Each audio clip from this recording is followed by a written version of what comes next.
Hi everyone, আসসালামু আলাইকুম। কেমন আছেন সবাই? আশা করি সবাই ভালো আছেন। Welcome back to my channel cooking studio by Sabrina.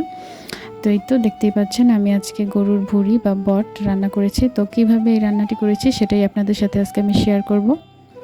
তো এটা আমি এখানে একটু অন্যরকমভাবে রান্না করেছি।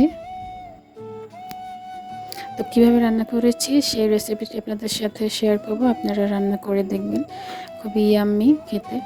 তো চলে যাই রান্নায়। চলুন দেখা যাক কীভাবে রান্না করি।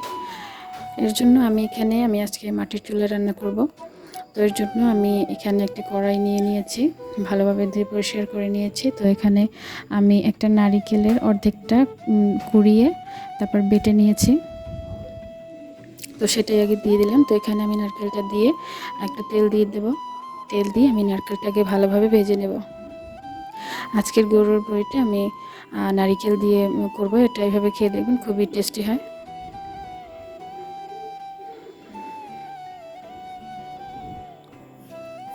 এই তো এখন আমি আমার রান্নার জন্য যে নারিকেলটা বেটে নিয়েছিলাম সেটা একটু ভাজা ভাজা করে নিলাম তেলে।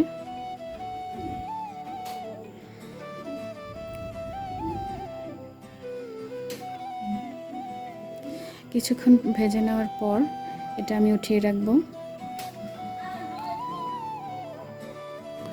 এই তো এটা উঠিয়ে রাখার পরে আমি এখানে একটু পানি দিয়ে দিলাম। এখন পানিতে আমি একে একে সব ধরনের মশলা দিয়ে দেবো। প্রথমে আমি পেঁয়াজ বাটা দিয়ে দিচ্ছি।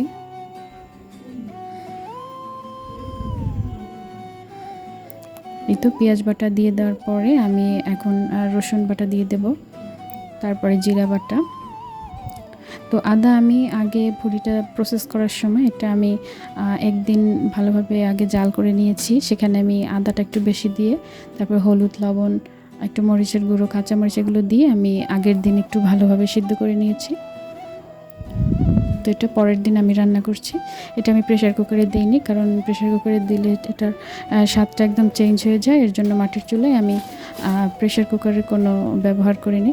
তো এরপরে আমি আস্তে আস্তে গুঁড়া মশলাগুলো, হলুদের গুঁড়া, মরিচের গুঁড়া, লবণ এগুলো দিয়ে আমি এখন ভালোভাবে মিক্সড করে নেব। ভালোভাবে মশলাটা এখন কষিয়ে নেব।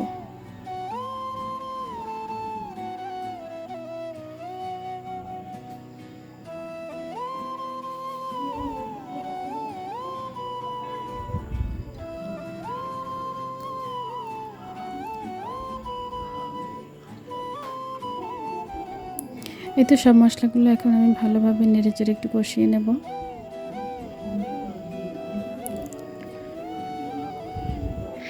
তারপর এখানে আমি নারিকেল যে ভেজে রেখেছিলাম সেই নারিকেল ভাজাটা দিয়ে দেব।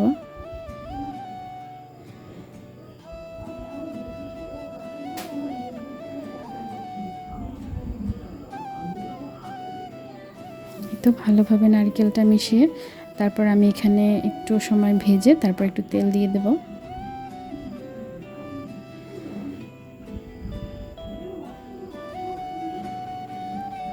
তেল দেওয়ার পরে আমি এখন ভালোভাবে মশলাটা কষিয়ে নেব।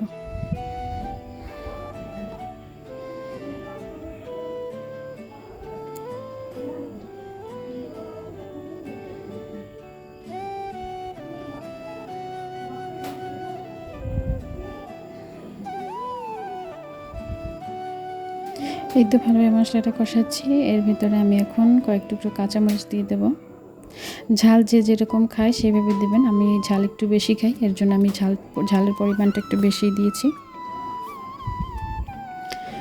এই তো তারপর আরেকটু পানি দিয়ে এখন আমি ভালোভাবে এটা কষিয়ে নেব।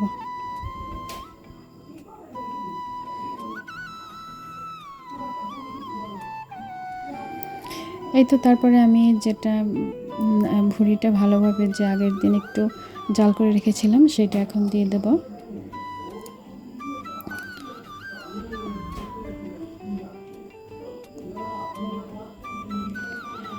তো এই তো এখন এগুলো আমি ভালো করে একদম মিক্সড করে নেব।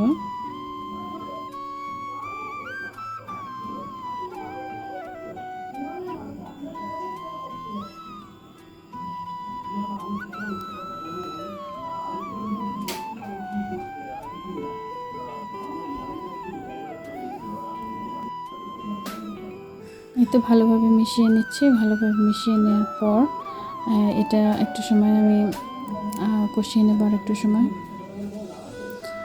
গরুর ভুঁড়িটা আগের দিনই ভালো করে সিদ্ধ হয়ে গিয়েছিল, তো এখন আমার বেশি একটা কঠিন হয়নি, মানে তাড়াতাড়ি রান্নাটা আমি শেষ করে ফেলেছি। এখানে এটা সিদ্ধই হয়ে গিয়েছিল একদম ভালোভাবে।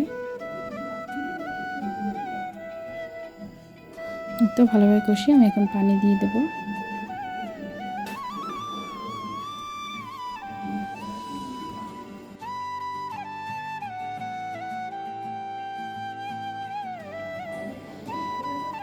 তো ভুঁড়িগুলো ভালোভাবে কষানো হয়ে গেলে আমি এখানে আরেকটু পানি দিয়ে দেব।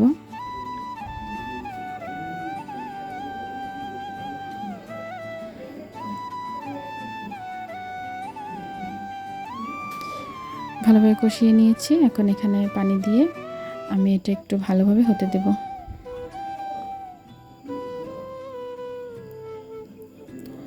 তো আমার ভিডিওগুলো যদি আপনাদের ভালো লাগে, লাইক, শেয়ার, কমেন্ট করবেন এবং আমার চ্যানেলটি সাবস্ক্রাইব করবেন।